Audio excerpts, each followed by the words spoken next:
Chapter 25. As Mr. Miller had always stated the time for the coming of the Lord to be about 1843, he was now pressed to state the point of time more definitely. He said the Lord would come some time between the 21st of March, 1843, and March 21, 1844. Before the close of this memorable year, conferences were appointed to be held by Brethren Miller, Himes, and others in the cities of New York, Philadelphia, Baltimore, and Washington, to re-arouse and give last warning, and if possible wake up and warn the household of Caesar. It was a season of thrilling interest to all who truly loved the Second Advent doctrine. About this time I sold my place of residence, including the greater portion of my real estate, paid up all my debts, so that I could say once more that I owed no man anything. For some time I had been looking and waiting for an open way to go down south into the slaveholding states with the message. I was aware that slaveholders in the South were rejecting the doctrine of the Second Advent, but a few months before had ordered Brethren Storrs and Brown from the city of Norfolk, Virginia, and I was told that if I went south the slaveholders would kill me for being an abolitionist. I saw there was some danger, but imperative duty and a desire to benefit them and unburden my own soul overbalanced all such obstacles. Brother H.S. Gurney, now living in Memphis, Michigan, said he would accompany me as far as Philadelphia. The steamer on which we took passage from Massachusetts had much difficulty in getting through the floating sheet ice on the last end of her passage through Long Island Sound and Hurl Gate to the city of New York. In Philadelphia we attended some of the crowded meetings of Brother Miller and others. It was truly wonderful to see the multitudes of people gathered to hear him preach the coming of the Lord. Brother G. now concluded to accompany me south. We reached the city of Annapolis, Maryland, by the way of Washington, and crossed the Chesapeake Bay through the ice to the central part of Kent Island, on which I had been cast away some 27 winters before. At the tavern we found the people assembled for town meeting. The trustees of 2 meeting houses who were present were unwilling to open their doors for us, and intimated the danger of preaching the doctrine of Christ's coming among the slaves. We applied to the tavern keeper for his house. He replied that we could have it as soon as the town meeting closed. We then made an appointment before them that preaching on the Second Advent would commence in the tavern the next afternoon at a given hour. Said the keeper of the tavern, "Is your name Joseph Bates?" I answered yes. He said that he remembered my visiting his father's house when he was a small boy, and informed me that his mother and family were in another room and would be glad to see me. His mother said she thought she knew me when I first came to the house. The notice of our meeting soon spread over the island, and the people came to hear and soon became deeply interested about the coming of the Lord. Our meetings continued here, I think, for 5 successive afternoons. The mud was so deep on account of a sudden thaw that we held no evening meetings. The tavern was a temperance house, and accommodated us much better than any other place we could have found in the vicinity. At the commencement of our last afternoon meeting, a brother who had become deeply interested in the cause called Brother G. and myself aside to inform us that there was a company about 2 miles off at a rum store preparing to come and take us. We assured him that we were not much troubled about it, and urged him to go into the meeting with us and leave the matter in their hands. The people seemed so earnest to hear that my anxiety increased to make the subject as clear as I could for them, so that the idea of being taken from the meeting had entirely passed from me. But before I had time to sit down, a man who was at the meeting for the first time, whom I knew to be a Methodist class leader, and one of the trustees that refused us the use of their meeting house, arose and commenced denouncing the doctrine of the Advent in a violent manner, saying that he could destroy or put down the whole of it in 10 minutes. I remained standing and replied, We will hear you." In a few moments he seemed to be lost in his arguments and began to talk about riding us on a rail. I said, "We are all ready for that, sir. If you will put a saddle on it, we will rather ride than walk."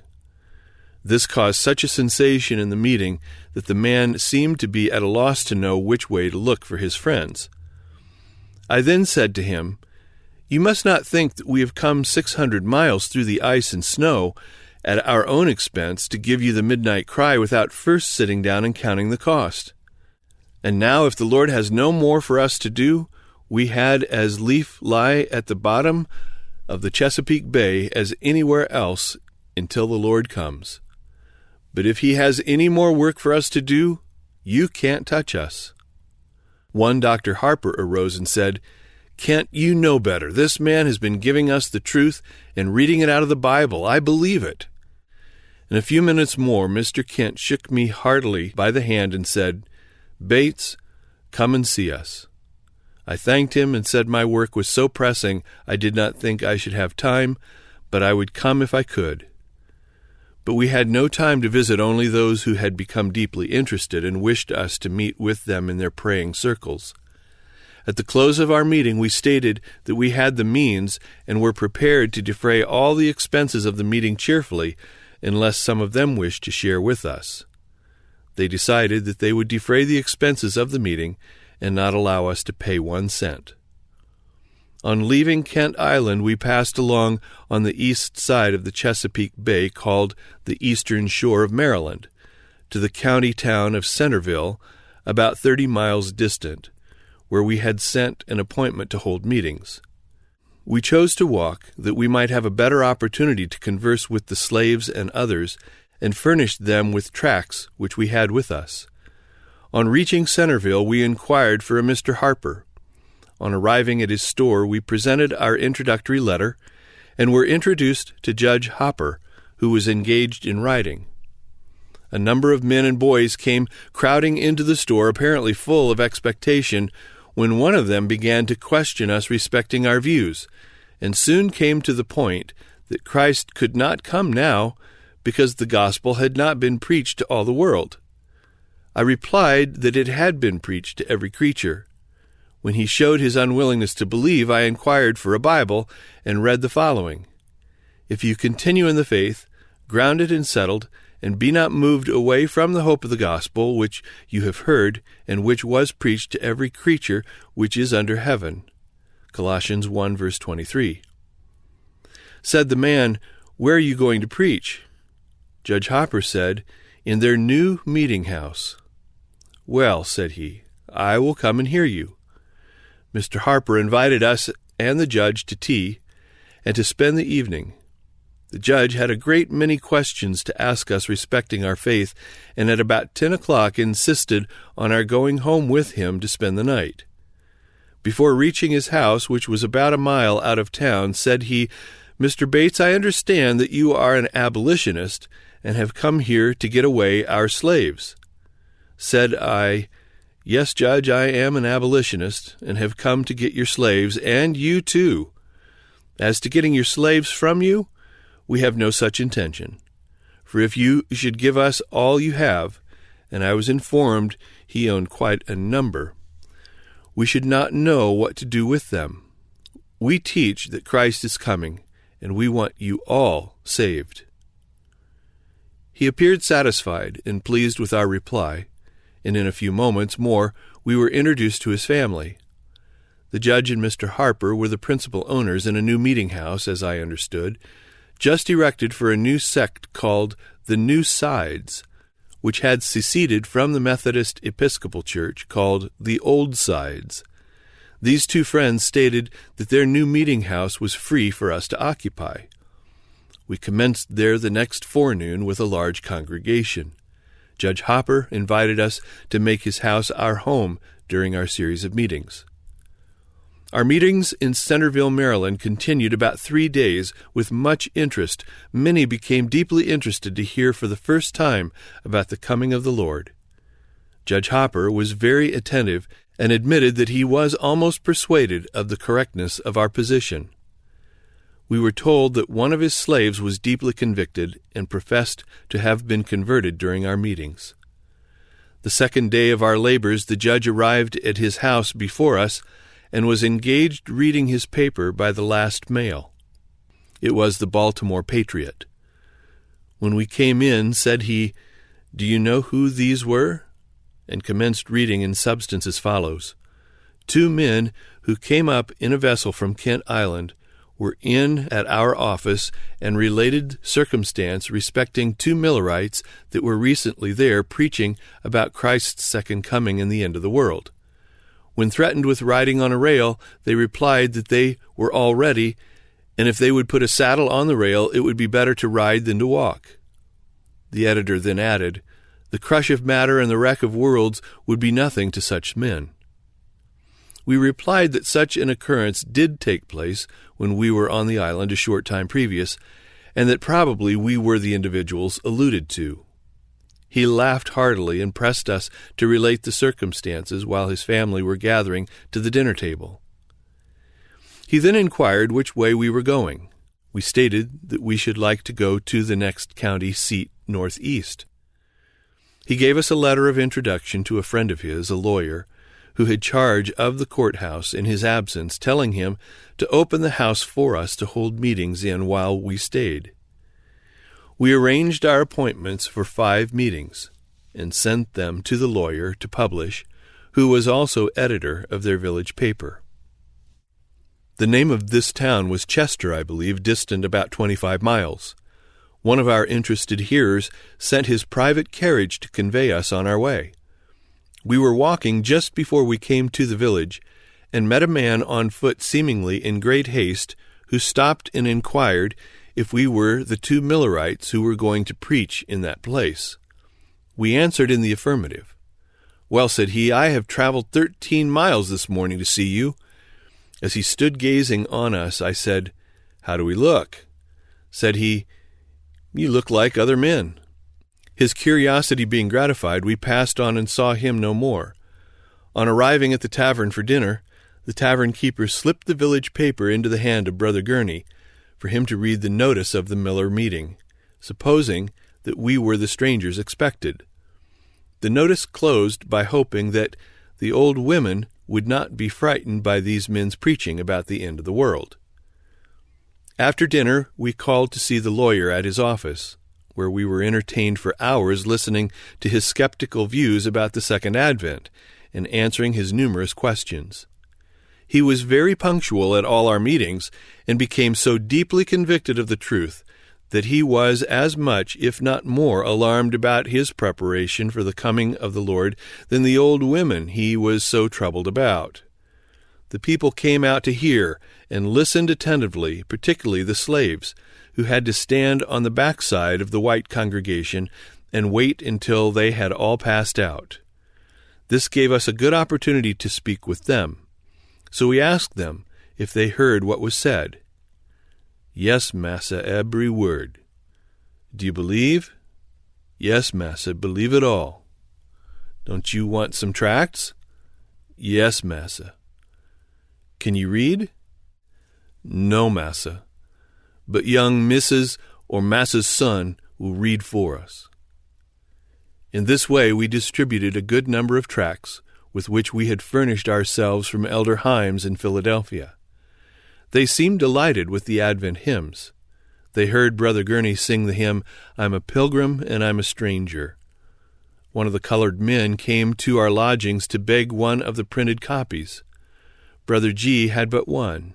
Said he, "I'll give you $0.25 for it." Probably it was all the money the poor fellow had. He lingered as though he could not be denied. Brother G then copied it for him, which pleased him very much. There were 3 denominational meeting houses in the village where the people met to worship. Out of respect to them, we gave notice that we should hold but one meeting on Sunday, and that would commence at candlelight.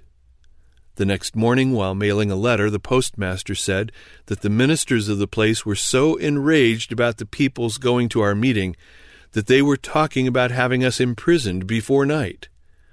I said to him, "Please give them our compliments and tell them that we are all ready, The jail is so nearly connected with our place of meeting that they will have but little trouble to get us there." We heard nothing more from them. Our fears were not so much about going to jail as that these ministers would influence the people to shut us out from giving them the Advent message. But the Lord, in answer to prayer, suffered them not to close the open door before us, for our meetings continued without interruption.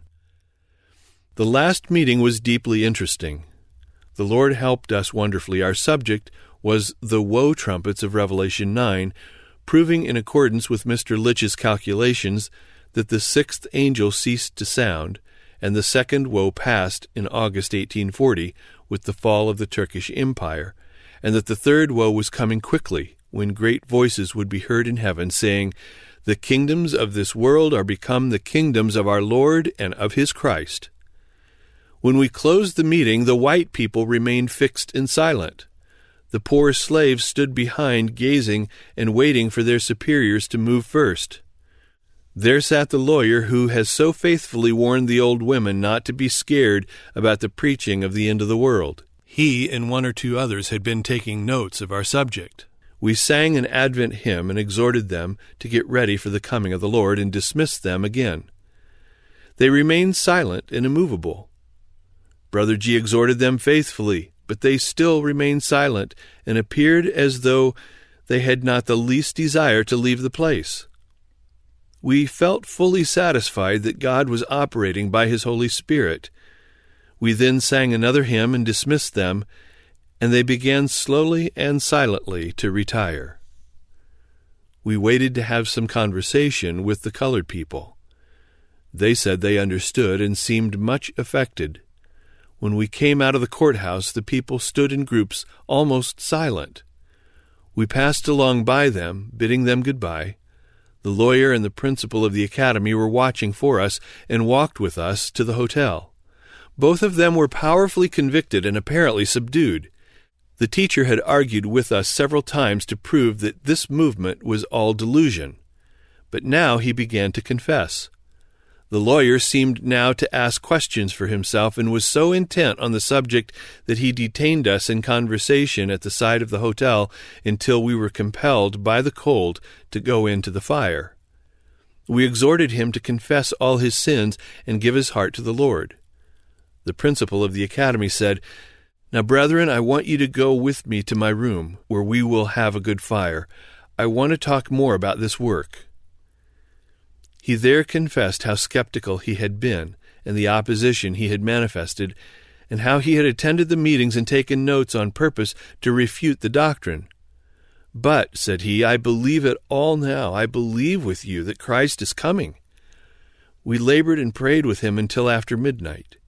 We were told next morning that some of the inhabitants were so powerfully convicted that they had not been in bed during the night.